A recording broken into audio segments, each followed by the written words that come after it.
Matei, capitolul 28, versetele 16 până la 20. Arătarea lui Iisus în Galileea. Cei 11 ucenici s-au dus în Galileea, în muntele unde le poruncise Iisus să meargă. Când l-a văzut, ei s-au închinat, dar unii s-au îndoit. Iisus s-a apropiat de ei, a vorbit cu ei și le-a zis: Toată puterea mi-a fost dată în cer și pe pământ. Duceți-vă și faceți ucenici din toate neamurile, botezându-i numele Tatălui și al Fiului și al Sfântului Duh. Și învățați-i să păzească tot ce v-am poruncit. Și iată că eu sunt cu voi în toate zilele până la sfârșitul veacului. Amin. Dragii mei, botezul în apă este unul dintre cei mai importanți pași în viața creștinului. Nu este deloc lipsit de însemnătate, ci experiență a vieții creștinului. În Evrei, capitolul 6, cu versetele 1 și 2, scrie astfel: De aceea să lăsăm adevărurile începătoare ale lui Hristos și să mergem spre cele desăvârșite, fără să mai punem din nou temelia pocăinței de faptele moarte și a credinței în Dumnezeu, învățătura despre botezuri, despre punerea mâinilor, despre învierea morților și despre judecata veșnică. Și în Fapte, capitolul 2, de la versetul 38 la 41. Pocăiți-vă, le-a zis Petru, și fiecare din voi să fie botezat în numele lui Iisus Hristos spre iertarea păcatelor voastre. Apoi veți primi darul Sfântului Duh. Căci făgăduința aceasta este pentru voi, pentru copiii voștri și pentru toți cei ce sunt departe acum. În oricât de mare număr îi va chema Domnul Dumnezeul nostru. Și cu multe alte cuvinte mărturisea, îi îndemna și zicea: Mântuiți-vă din mijlocul acestui neam ticălos.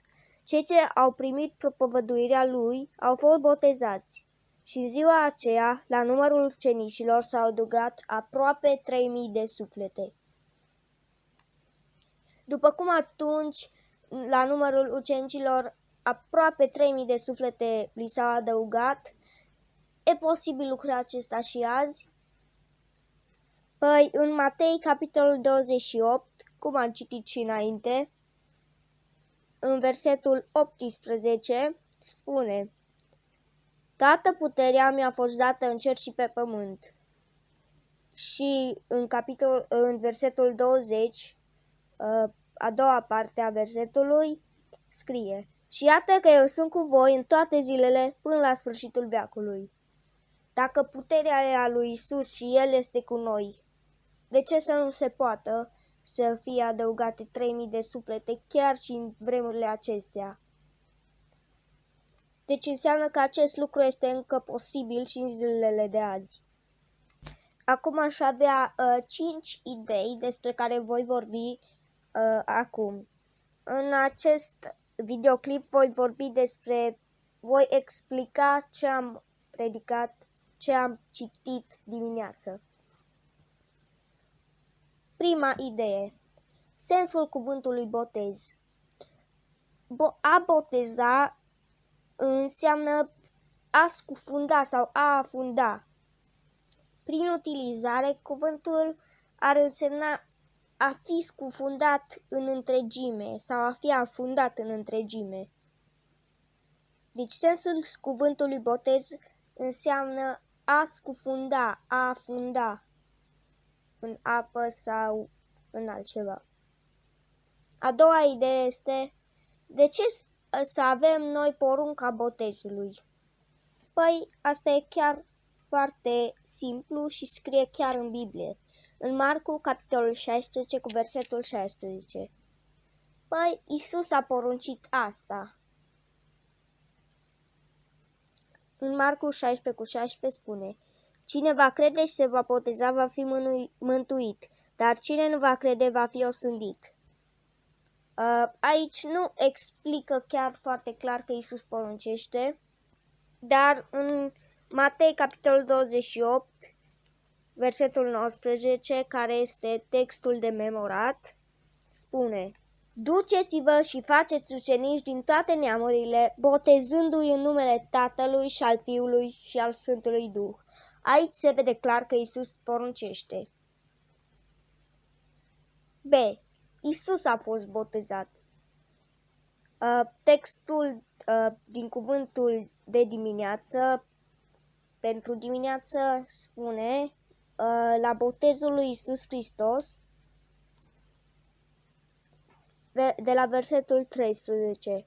Atunci a venit Iisus din Galileea la Iordan, la Ioan, ca să fie botezat de el. Aici ne spune clar că Iisus a fost botezat, de aceea și noi trebuie să ne botezăm. Și în Faptele Apostolilor, apostolii poruncesc. Fapte, capitolul 2, versetul 38. Pocăiți-vă, le-a zis Petru, și fiecare din voi să fie botezat în numele lui Iisus Hristos spre iertarea păcatelor voastre, apoi veți primi darul Sfântului Duh. Deci apostolul Petru ne poruncește, cum a poruncit și Iisus, să fim botezați. A treia idee. Pentru cine este porunca botezului? Păi în Marcu 16:16 spune: cine va crede și se va boteza va fi mântuit, dar cine nu va crede va fi osândit.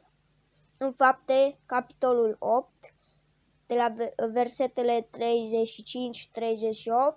famenul a crezut că Iisus Hristos este Fiul lui Dumnezeu și de aceea a fost botezat. Deci, porunca botezului este pentru cei ce cred. Și în Fapte, capitolul 8, scrie că în Samaria, samaritenii au crezut. Chiar și Simon, vrăjitorul acela, a crezut cuvântul lui Dumnezeu. Acum vom face o mică pauză, după care vom trece la celelalte idei. În această pauză va fi o cântare și apoi vom reveni.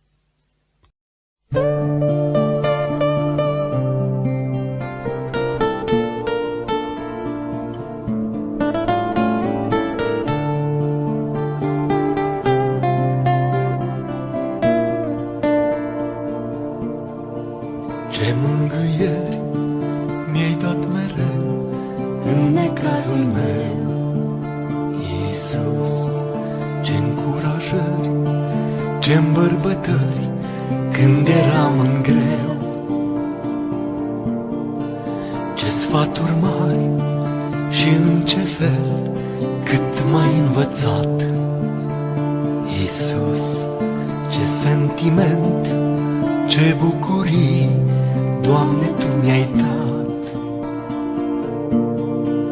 Tu mă înveți, Tu îmi vorbești, mereu de mine aproape ești. Mă rapsi, mă îndrum și mă ridici și taci când multe avei să zici. Ce prieten ești!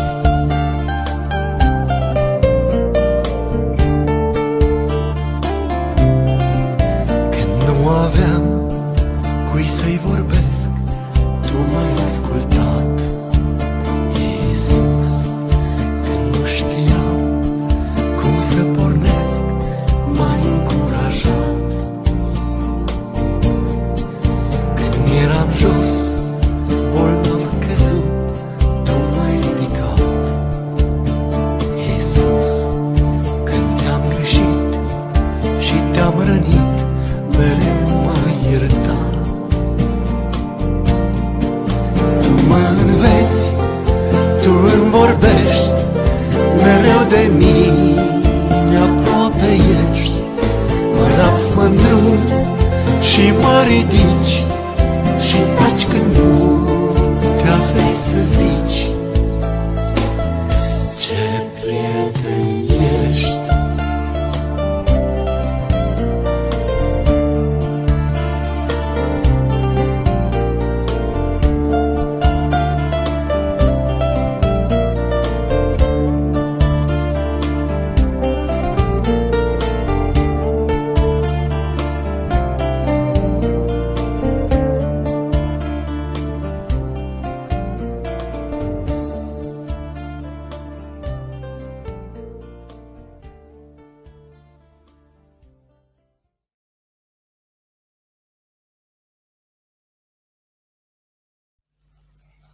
am revenit și a patra idee, ca să revenim, este ce ne împiedică să fim botezați. Fapte, capitolul 8, versetele 36 și 37. Pe când își urma ei drumul, au dat peste o apă. Și famenul a zis: uite apă, ce mă împiedică să fiu botezat? Filip a zis: dacă crezi, din toată inima se poate. Deci lucrul care ne împiedică să fim botezați este necredința. Și ne mai împiedică dacă nu mărturisim. Căci botezul în apă implică o mărturisire de credință. Și de ce nu se pot boteza noi născuții? Păi lucrurile premergătoare botezului sunt pocăința, credința și mărturisirea. De aceea cei mici nu pot mărturisi, iar ei nu sunt destul de maturi ca să creadă și să știe. De aia acestea exclud botezul noilor născuți. Iar a cincea idee: care este însemnătatea botezului și însemnătatea acestei porunci? Păi botezul în apă este o experiență simbolică și totuși spirituală. Botezul este în moartea Domnului Isus, îngroparea Domnului Isus și învierea Domnului Isus. Când ne botezăm, noi acceptăm moartea lui Hristos, îngroparea lui și învierea lui. Prin botez, noi suntem morți. Asta se aseamănă cu moartea Domnului Isus. Prin scufundare, îngropăm mortul sau îngropăm firea. Asta se aseamnă cu îngroparea Domnului Isus. Iar prin ridicarea din apă ne ridicăm să trăim o viață nouă. Asta se aseamnă cu învierea Domnului Isus. Cam atât au fost aceste idei, dar vreau să vă mai spun ceva. Dacă bobul de grâu care cade în pământ nu moare, rămâne o singură sămânță, dar dacă moare, aduce multă roadă. Dacă vreți să citiți acasă, din Fapte, capitolul 9, versetele 17 și 18, din capitolul 16, tot din Fapte, versetele 30 până la 34 și din capitolul 18, versetul 8. Acum mulțumesc pentru vizionare și că ați vizionat până la capăt. Domnul să fie cu voi cu toți. Amin.